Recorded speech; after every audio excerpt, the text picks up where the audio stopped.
Hello' বন্ধু বান্ধৱীসকল, আপোনালোকৰ কেনেকুৱা, ভালনে? আজি দুদিনমান হ'ল ইমান গৰম পৰিছে, ইমান ৰ'দ।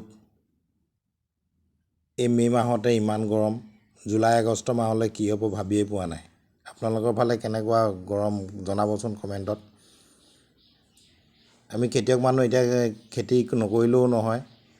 এয়া কল কাটিবলৈ ওলাইছোঁ। ওচৰৰ গাঁওখনত বৰসভা পাতিছে, তেওঁলোকক বোলে কল অলপ প্ৰয়োজন হৈছে, প্ৰায় 250-300মান কল লাগে। গতিকে কল কাটি দিবলৈ ওলাইছোঁ।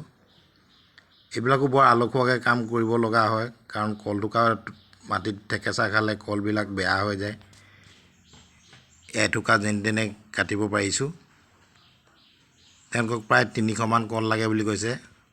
অহা জুন মাহৰ 2 তাৰিখে তেওঁলোকৰ বৰসভা পাতিছে বোলে, মই পকাই দিব লাগে। এয়া 2 নম্বৰ থোকা মই কাটিছোঁ। কিমান কল আছে হিচাপ কৰিলেহে ওলাব পাছত, কিন্তু তেওঁলোকক প্ৰায় 300মান কলেই লাগে বুলি কৈছে। বৰ আলসুৱাকৈ কাটিব লগা হয়।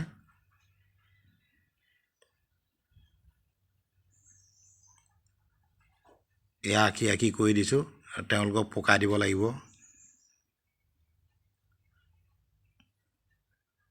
আমি এইটো আখি বুলি কওঁ, আপোনালোকে কি কয় কমেণ্টত জনাবচোন।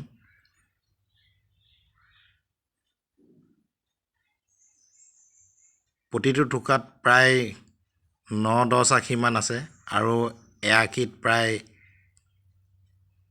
16টাৰ পৰা 18টা 20টা তেনেকুৱা ধৰণৰ কল আছে।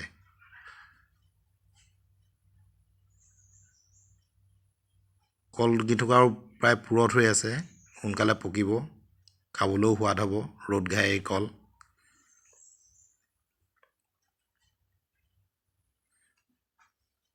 এয়া যেন তেনে এথোকা কাটি হৈছে।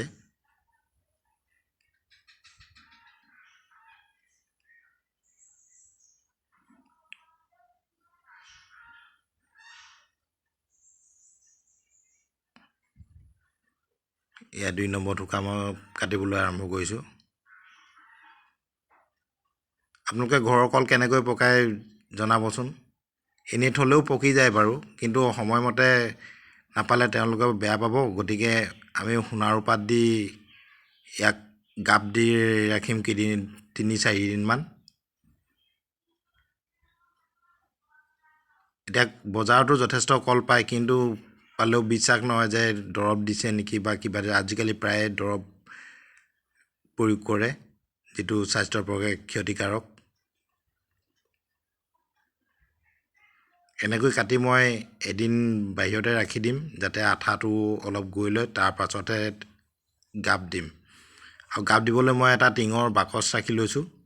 সেই টিঙৰ বাকচতে যথেষ্ট পৰিমাণে প্ৰায় 2 থোকা কল সোমাই যাব, যথেষ্ট ডাঙৰ।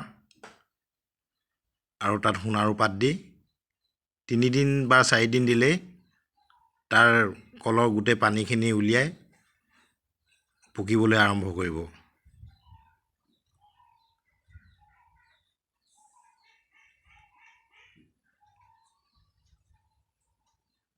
আপোনালোকেও এনেকৈ যদি কল পকাব বিচাৰে, সোণাৰু পাত নিশ্চয় চিনি পায়। সোণাৰু গছৰ পাত বস্তাত ভৰাই ধুনীয়াকৈ 2-3 দিন ৰাখি দিলেই ঘৰতে পকাই কল খাব পাৰিব।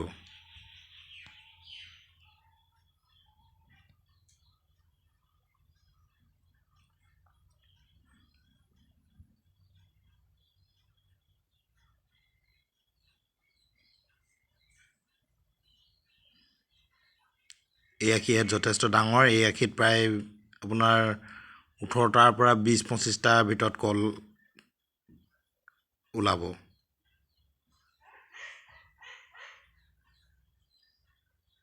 এয়া প্ৰায় কাটি হৈ গৈছে। যদি কল কটাৰ প্ৰক্ৰিয়াটো আপোনালোকে ভাল দেখিছে, এটা লাইক কৰি দিব, যাতে ভৱিষ্যতে মই আৰু বিভিন্ন ধৰণৰ ভিডিঅ' আপোনালোকৰ কাৰণে আগবঢ়াই যাব পাৰোঁ। সকলোৰে মংগল কামনা কৰি আজিলৈ ইমানতে সামৰিছোঁ। ধন্যবাদ।